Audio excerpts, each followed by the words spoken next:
Good. I'm glad you did. Okay, I'm joined with Senator Kaine. Couldn't make it because we're running a little late, but Senator Wyden and Warnock are joining with me against the Senate Republicans' war on American families. Last week, Donald Trump poured gasoline on our global economy and lit a match with his devastating trade war. President Trump introduced tariffs on so-called Liberation Day, but the only thing so far that Americans have been liberated from is economic stability. As everyone knows right now, the nation is in tariff chaos. No one really knows what's going on, especially the president.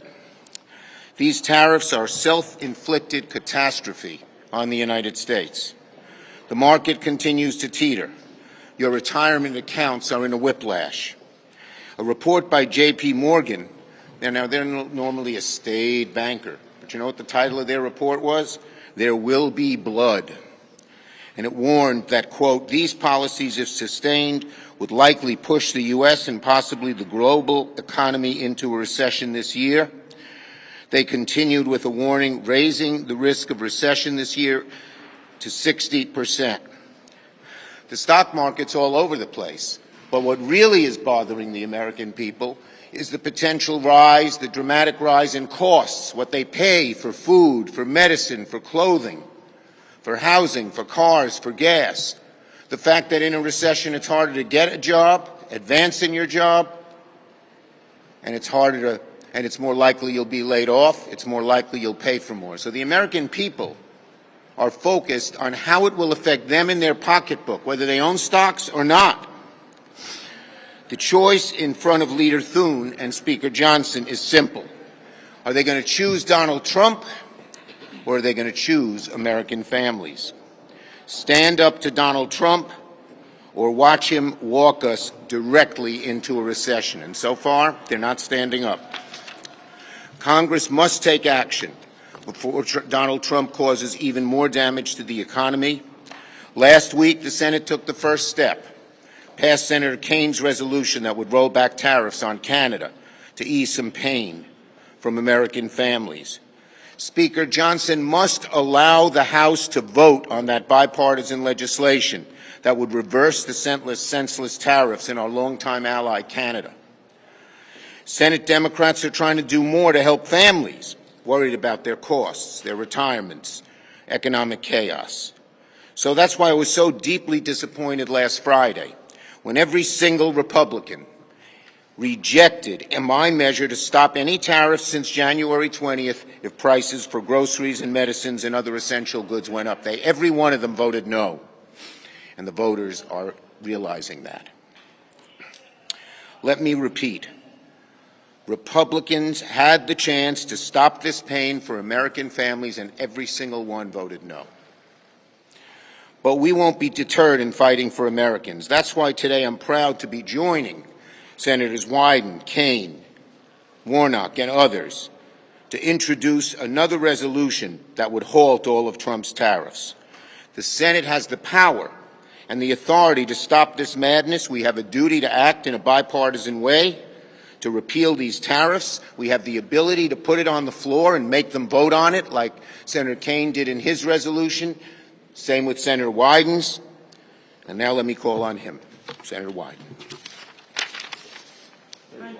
Thank you, Leader Schumer.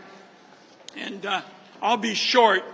First of all, Trump's tariffs have taken the U.S. economy from being the envy of the world to being a laughingstock in less time than it took to finish March Madness.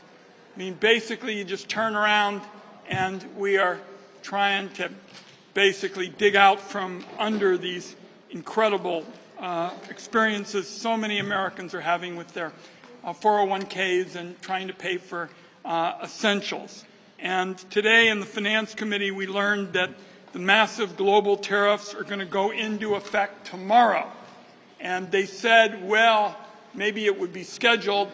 And finally, we got them to admit, essentially right after midnight, these are going into effect, and they are going to hit millions of Americans with what amounts to an economic fireball in terms of its power to them. And apropos of what the leader just said, it seems to me now the Trump administration is squeezing folks who work for a living, senior citizens and others.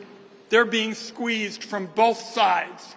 The tariffs are hitting them right now. They're going to get worse tomorrow. And what we tried to do last Friday night is say, for example, that we were going to protect Medicaid for our seniors. We lost by just one vote last Friday night, but we are going to be back, because for all those Americans who I've described as being squeezed by the Trump administration, we owe them more fairness. We owe them a fair shot. We owe them an opportunity to get ahead. So I'm pleased to be able to work with our caucus in two essential areas that go to the Finance Committee. One of them is tariffs, the other is Medicaid. But we've got to stay at it and mobilize Americans in every corner of the country to make sure that people on both health and their budgets, which is what the tariffs are all about, they get a more fair shot in the days ahead. We're going to stay at it until they do. And as the leader said, we now have a bipartisan resolution that's going to build on the Kaine resolution, but try to accomplish the same thing, only for 180 nations, not just one. Senator Warnock. President Trump ran on a platform to lower Americans' costs, and instead he is slamming ordinary people, hardworking families, with a huge tax on everyday goods. Let's be clear about what this is. This is a tax on hardworking families. These tariffs will be a $3,800 tax increase on working people. I want you to think about that and the implications of that at a time when a third of all Americans have only $500 in their savings account. And so people will literally be crushed by what is happening in real time. I can tell you that as I talk to Georgians, they want help. They want a government that understands the challenges of ordinary people. They want help paying for their groceries. They're concerned about the price of saving and buying a house and buying a car. Make no mistake, tariffs will only raise costs and make life harder for middle-class people and for hardworking families. Ironically, the president who ran on a platform to lower people's costs is taxing hardworking people, middle-class people, the working poor, while at the same time they are laser focused on giving a tax cut to the richest of the rich. I think that's wrong-headed. I think it's Robin Hood in reverse. They're stealing from the poor in order to give to the rich. And the people of Georgia and all across our country deserve better than this. In contrast, my colleagues and I are focused on lowering costs. And that's why tomorrow I'm proud that I'll be joining Senator Bennett to introduce the American Family Act, which would put money back into the pockets of families by nearly doubling the child tax credit. 3 months after I arrived here in the Senate, I'm very proud that in the American Rescue Plan, one of the first things I was able to do was to deliver on the expanded child tax credit. It literally cut child poverty almost in half. But we only did it for 6 months because we could not get it extended. We need to reorder our priorities in this institution. We need to pass tax relief for children and for the families that are raising these children. And we need to make sure that the wealthy pay their fair share. Congress has a role in it, and my Republican colleagues need to decide, are they standing with Donald Trump and co-president Elon Musk, or are they standing with ordinary people? Thank you, Senator Warnock. Just one more point. I heard that Senator Thune said a few minutes ago that he and Speaker Johnson are speaking different languages, but neither of them are speaking the language of the American people. who want lower costs, who don't want to see tax breaks for billionaires, and want to see Medicaid and other vital programs kept. Leadership, we've had decades of trade deals that have not brought down our trade imbalances with many, many countries.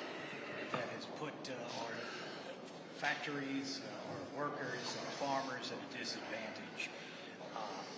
How would you address this problem without? We have not seen such a chaotic, across the board, and highly. Well, let me say it again. We have not seen something as chaotic and as damaging across the board as this trade deal in decades. It's going to be devastating for the American economy and the world economy. Yes. Senator Schumer, can you address that? Are you seeing any evidence that this economic chaos, as you describe it, is moving the political needle in the Senate battleground states, whether it be Maine or North Carolina? We are seeing it move the political needle across the country because people have less and less faith in Donald Trump's handling of the economic policies of this country, plain and simple. We're seeing it in just about every state, and the numbers continue to get worse for him and will continue to. But the numbers aren't what's important. It's what the American people feel. And the American people feel that he is not paying attention to their needs. They want lower costs. He's raising their costs. They want the billionaires to pay their fair share. He wants to cut them. They want health care. He's cutting that. Yes. When Republicans are asked to defend the tariffs, they say that this is what Donald Trump's supporters voted for in every rally. He was talking about tariffs, and that he should be given the deference to make these trade deals, and the spade is only decorated. Well, the American people, I say the American people are speaking already, and they don't like what they're seeing. They're anxious, they're worried, and they're worried about the chaos of what Trump is doing, in addition to worrying about how deep these tariffs, how high these tariffs go in terms of costing them. He never outlined a policy like this. Yes. Schumer, how are Democrats going to use the recess to message about these tariffs? And do you think that former Senator Menendez deserves a pardon? Okay, the bottom line is that how Democrats are going to use it, you're going to see us talking. We are working, Hakeem and I, our Senate and House colleagues are going to be out there talking to the people during the recess all the time on the issue of tariffs, on the issue of Medicaid, on the issue of taxes, on the issue of Social Security. We have days planned where we're working on all these issues. Did you want to answer something? No, I was just going to say we also got a tax bill coming up that can help bring industry back from overseas by making it more attractive to do business in the United States rather than overseas. Look at the Pfizer report. A few years ago, Pfizer paid no taxes in the United States. They basically went and did business overseas. That's the kind of idea that the Democrats have. Thank you, Schumer, everybody. do you believe that former Senator Menendez needs a pardon? Give you something. Here's what we're for. We don't want across the board tariffs. We want targeted